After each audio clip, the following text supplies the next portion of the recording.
came back to our series called Books, Braids, and Banter. My name is Shay, the optimist. And I'm Sierra, the pessimist. Of course. And y'all know this is our little segment called, y'all read this yet? Yeah, better have read this. And the book that we are asking y'all that is The Perfect Marriage by Geneva Rose. Geneva. Look, okay. So this book here, y'all, look. This one was a ride. This one was a little bit of a ride, okay? I've come to like some Geneva Rose, okay, from this book. I liked it. I enjoyed it. So this is a book about Sarah Morgan, who is a successful criminal defense attorney. She is married to a man named Adam Morgan, who is a not-so-successful writer. They're about to celebrate their 10-year wedding anniversary and at a lake house. And Adam is actually has a mistress. So he wakes up and the mistress is dead. And then Sarah turns around and is like, I'm gonna defend you.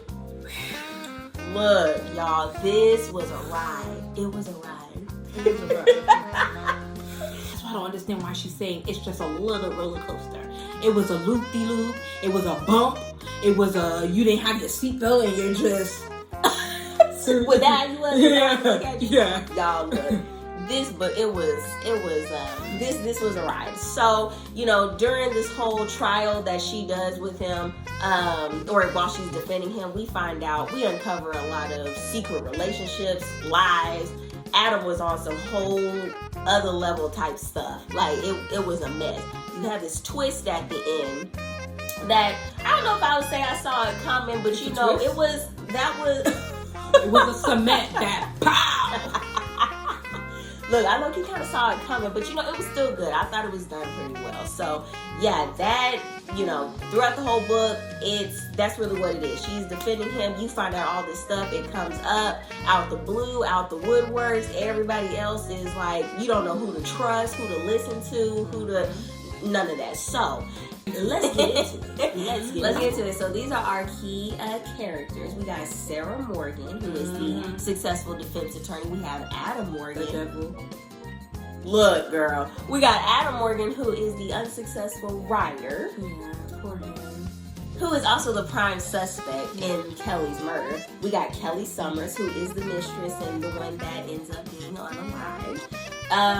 We have Detective Marsha Price, who is the lead investigator of the murder of the case. We got Bob Michaels, who is Kelly's husband, who might be controlling and potentially abusive. We got Ann Morgan, who is, we got Ann Morgan, who is Adam's mother, and honestly, she is the monster-in-law. She's honestly a monster-in-law. Yeah, we getting into it, baby. Hold on. We got Matthew, who is Sarah's legal assistant. We have Shannon Taylor. Shannon is Sarah's best friend. We also have Paul Summers, who is one of the many men that Kelly was with. And then we have the judge, Judge Evans, who is the judge in the whole trial. So, you want to break these people up? We're going to break this down. So we're going to start off with the beginning part. So, again, she's a successful defense attorney, and, you know, Adam is having this affair. He goes over to the lake house to spend time with his mistress. Okay. So he wasn't. He wanted to go and write. And she's forgetting the part where it was their 10 years. She didn't forget it, but she just sneaks it in like, it's their 10 years. No, it was their 10-year anniversary. Right. And she decided to pick work over him. It was like, hey baby, it's 10 years. Come to the lake house. Let's, bump and grind. And what she said, oh no, I have a big case. So he had really said, all right, whatever, I'm going to go out there and write. And then he got a little lonely because his wife of 10 years decided to pick work. I think a few people are forgetting some things, but we'll be going into that, here soon. So, I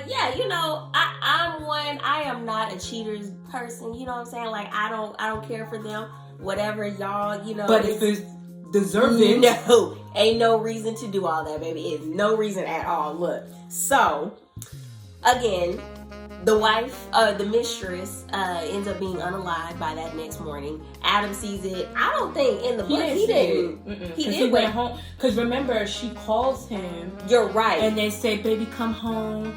Oh, I miss you. Yeah, let's have a baby." Right. He wakes up and the mistress is unalived, but he didn't know. He thought she was just sleeping. Left him a letter. Yep. He left her a letter and then leaves.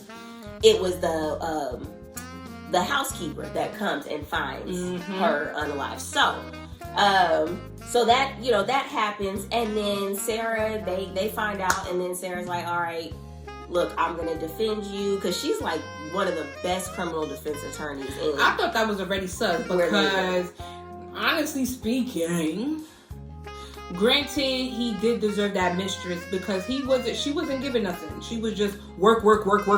10 years, work. But I should have known it was sus. Because I'm not defending my husband if you cheat on me. Right, I sure ain't. I am not. You gonna down by yourself, and I'm gonna be right there on the opposing side, but I looking at you. When everything comes together, you understand why she did it. When everything comes together, you gonna understand, because it's like, you know what? Right. Anyway, we'll get to there. We'll get there. Got my bonnet sweating. We will get there. So she's working on the defense, on the case, and I don't know if you would call Sarah one of those unreliable characters, I guess, because like she starts questioning Adam's motives, and she's starting to get suspicious of him. There's some evidence that starts piling up, like a knife that was found at the lake house, the fact that Kelly had been drugged, I think before she had went to sleep. Like there's some things that come up. And plus that Adam and Kelly had also had an argument before she had passed away too. Oh. And the boom! The mistress was pregnant with his baby. And mistress was pregnant. Baby! So in the beginning, or I guess right after the mistress was found unalived, one of the first people that showed up was Sheriff Stevens. Now he was one of the first investigators to show up on the crime scene. He was sus too.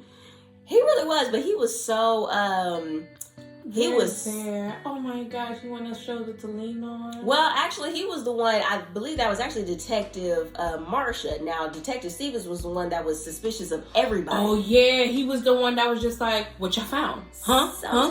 Sometimes it's like I feel like all police officers could be like that, but sometimes it could be with right reason. There's a reason for it. But yeah, he was very like hoo-ha, with everybody. I thought he was going to be what you found out. Me. Yeah, right. That's a fact. I mean, but for real though, like I was like, dang, okay, I'm getting nervous about it. But he's like one of the first ones to show up on the scene, and then he starts questioning Adam. He has all this evidence with the knife, the bloody knife, Adam's fingerprints on there, the fact that Adam was the last to see of Kelly, like, because that was his homeboy, that was his best friend, right, wife that had got unalive, so he's like, oh, that's my best friend, because he messed up Sean, what's his name, James? James, what's his name? Adam. Yeah, okay. He had messed up, like he had like when he seen Adam, he like boom bam bing bing. Yeah, he was like not for him at all. But yeah, you're right, because her husband was working with the police department at the time. So yeah, they were questioning him. At this point, Adam and Sarah are starting to get their defenses together, like trying to get a little plan going for when he goes on trial. There was just some moments though, like Adam was starting to go downhill mentally. So there is a woman that I honestly had forgotten her name, but there's a reporter that talks to Adam. She calls him and is trying to act like, oh, hey, I'm trying to work with you and I want to help you out and hear your story. And I believe you. I really trusted her. I trusted her too. Sarah was like, don't talk to anyone at all whatsoever. And what does he do? Sits up and talks to this reporter.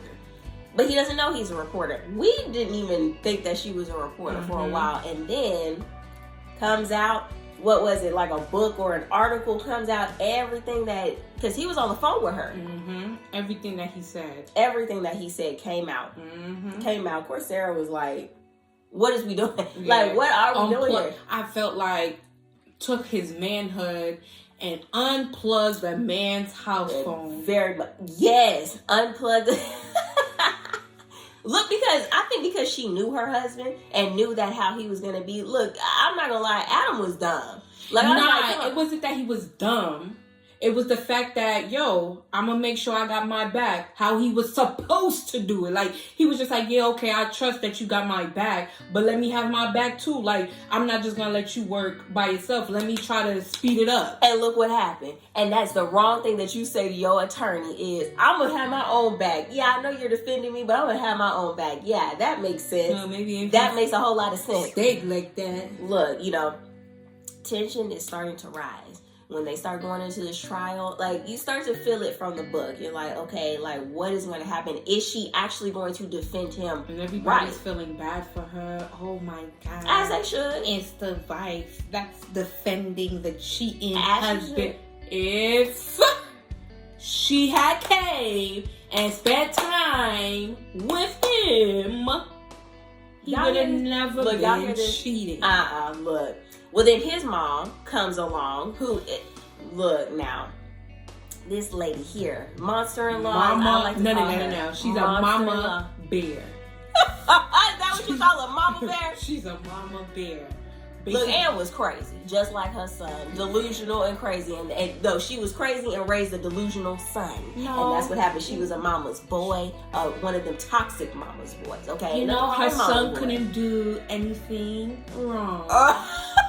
And I understand, like my son. Yeah, ain't no couldn't do nothing wrong. So for her, it was just like, you better defend my son. Like, mamas be knowing. The mama knew she wasn't right for him from the get-go. Like, why you not giving my son wants to have a kid, and you keep dangling this kid in front of, like, no, we're gonna have a kid. Yeah, we're gonna, but my career.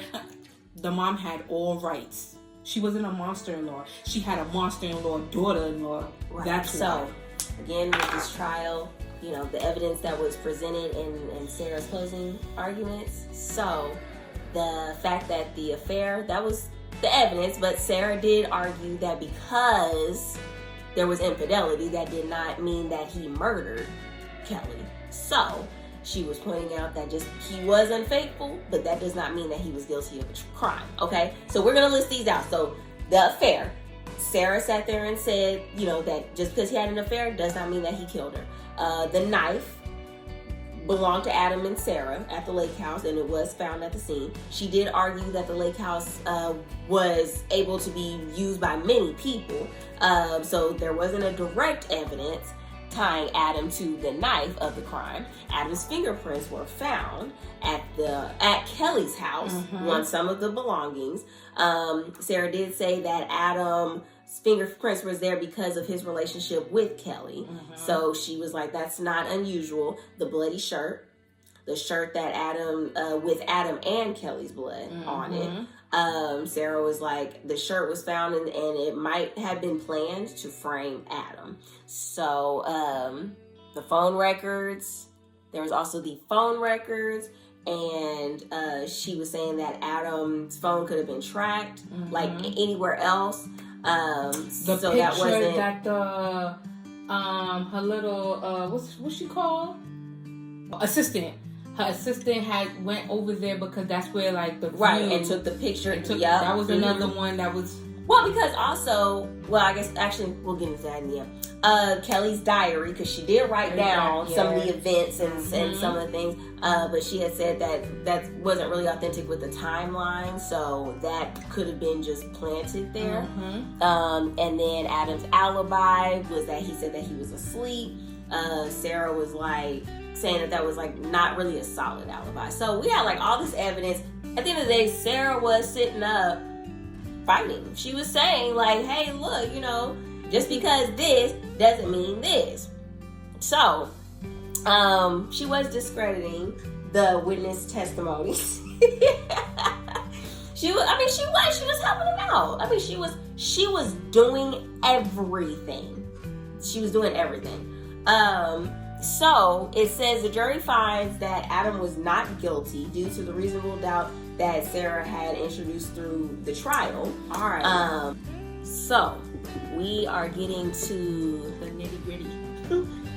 almost to the end, y'all. Almost to the end. So at this point, we get a new suspect from evidence. It's bringing on a new suspect to the trial, which makes the trial go into even more of chaos. Sarah is trying to confront Adam about his behavior, again with the reporter, just because Adam was on house arrest. Right. He was at the lake house. Felt like, like the way I'm thinking this is gonna go, like it's an open and shut case. Right. I did not do it. What you think Adam did? Adam broke the house arrest. Oh, yes, he did. And he did, like... Adam was doing the most. If I'm going to be honest with you, Adam really was doing the most. And a mama's boy... fighting for his life. A mama who has a son, a toxic mama who has a son. What you think they're going to do? Justify it. Listen, he had all right because guess what? What? He was fighting for his life. He didn't want to be in prison. He knew he didn't do That's what you have a criminal defense attorney for. Yeah, but she wasn't doing much. Girl, if you don't get on somewhere anyways. So the courtroom it's starting to get really intense at this point because like at this point you're just kind of like, okay, what's the motive? One, this book has 64 chapters. So you already kind of, like, at this point, it's like in the 40s, 50s, you're just kind of like, okay, like, what was motive? Like, what's the point? Who did it? Like, there's all these characters that you're like, maybe it was them and maybe it's not, and then they go out. Who did it?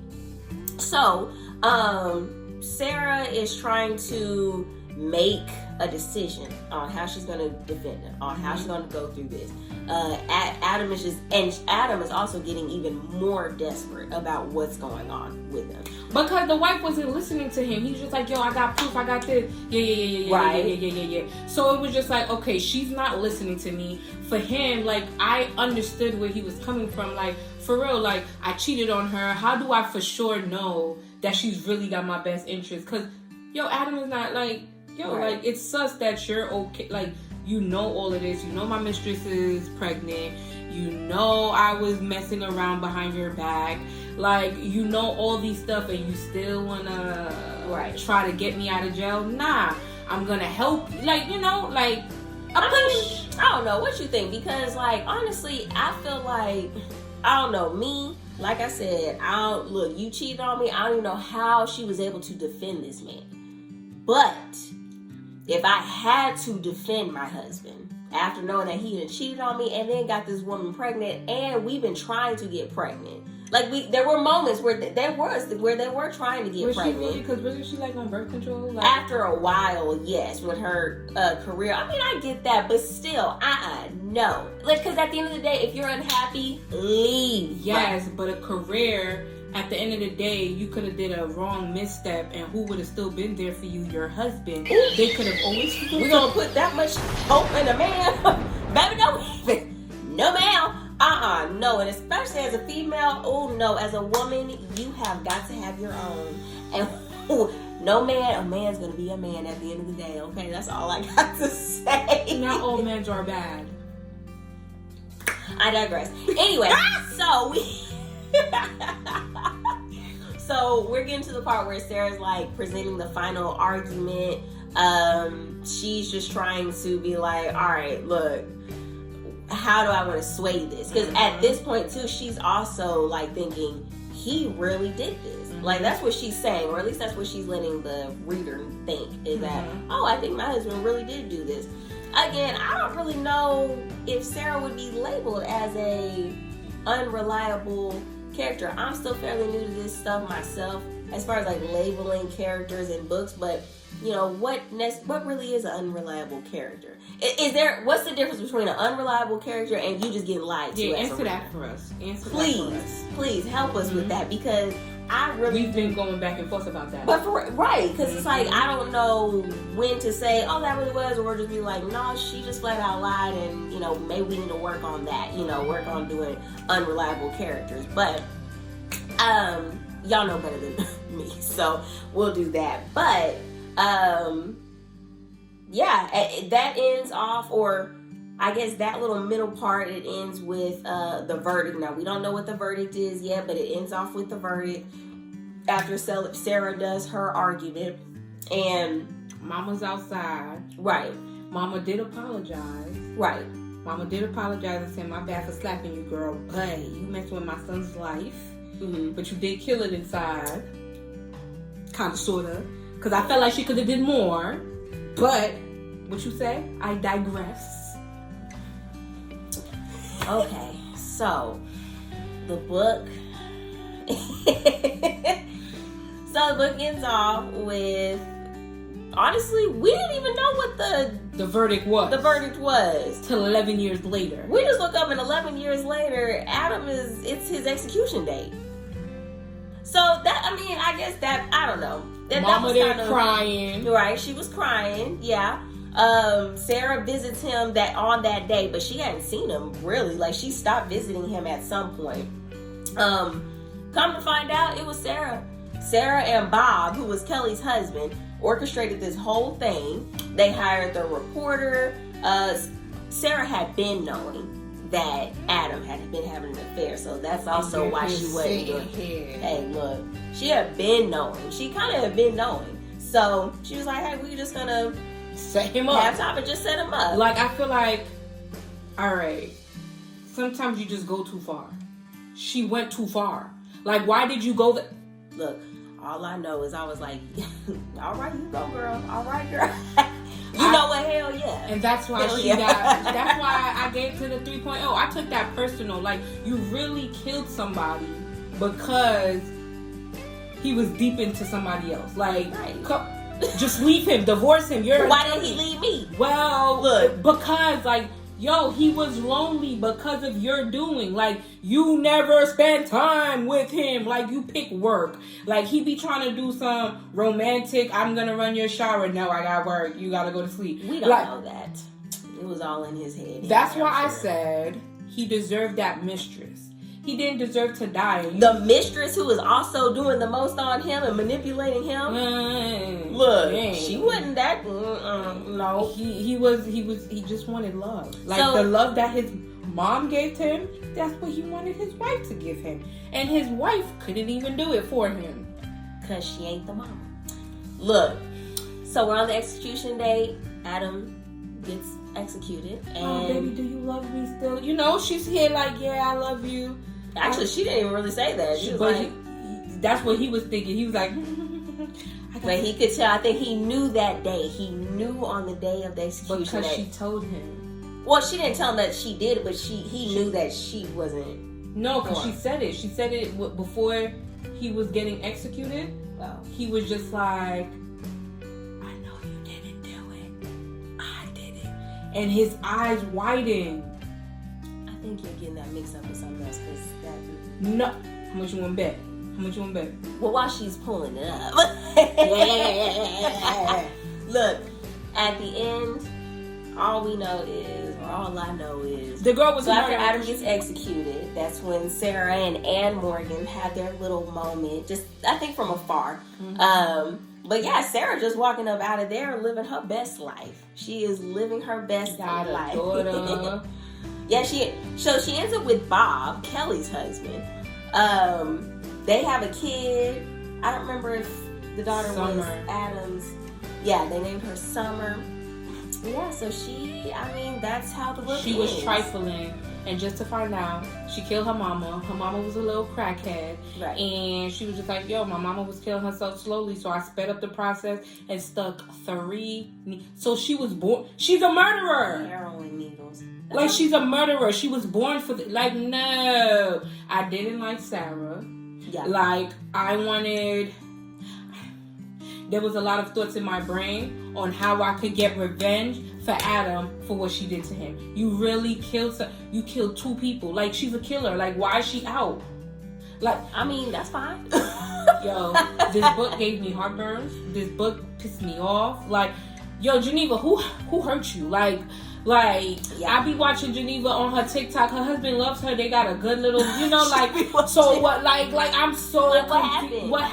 I'm so confused. So, I think for me, the only thing is the reason why I rated it about 3.5. I don't know. Okay, the writing was a little all over the place. Kind of, yes.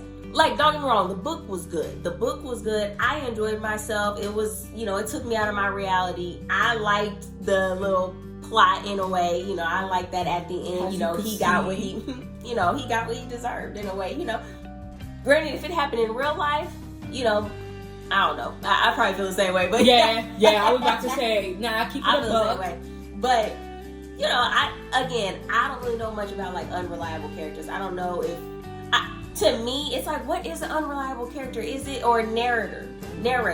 If we're already in their head, isn't it technically they are lying to us? I don't know. Y'all leave a comment. Y'all help explain. That way we can, next time we read a book that's like that, we can do better in understanding. But, all in all, I liked it. It's not my favorite book of hers because we did read another one, but I liked it. So I gave it a 3, and it's gonna stay a 3. Every talking about it, Geneva, you lucky I don't go down to a 2.9 because it sparks like it pisses me off all over again. Right. I was calling her 24/7. Like, did you see this? And then she's pissing me off because all she's saying is, yeah, as she should. As she should. Mm-hmm. Right. She is a queen. So I don't want to leave you guys, but we gotta go. We gotta go. But we will be back. Yeah, better come back. We will be back because we are so excited to go and read The Overnight Guest by Heather Gudenkart. Mm-hmm. I am so excited about this book. It's giving winter thriller vibes. It is about a writer named Wiley Clark who is trying to write a true crime story, and she is isolated in this barn, and things just get crazy from there. So apparently, I'm excited. I'm really excited to dive in. I'm excited. So The Overnight Guest. Next week's book talk is Overnight Guest. Y'all, I had so much fun tonight. Y'all know how this works. Every Monday we have our little book talk. Y'all can hop over on TikTok on Saturdays to do our little short book review. But if y'all want to deep dive into things, then wait till Monday, and then we will go ahead and do a little book talk. Y'all interact with us in the comments and let us know y'all's thoughts or questions or anything that y'all had while reading the book. But like, subscribe, and comments. Please. Help sisters out, baby. Yes. Y'all have y'all a good evening, and we will see y'all next week. Bye.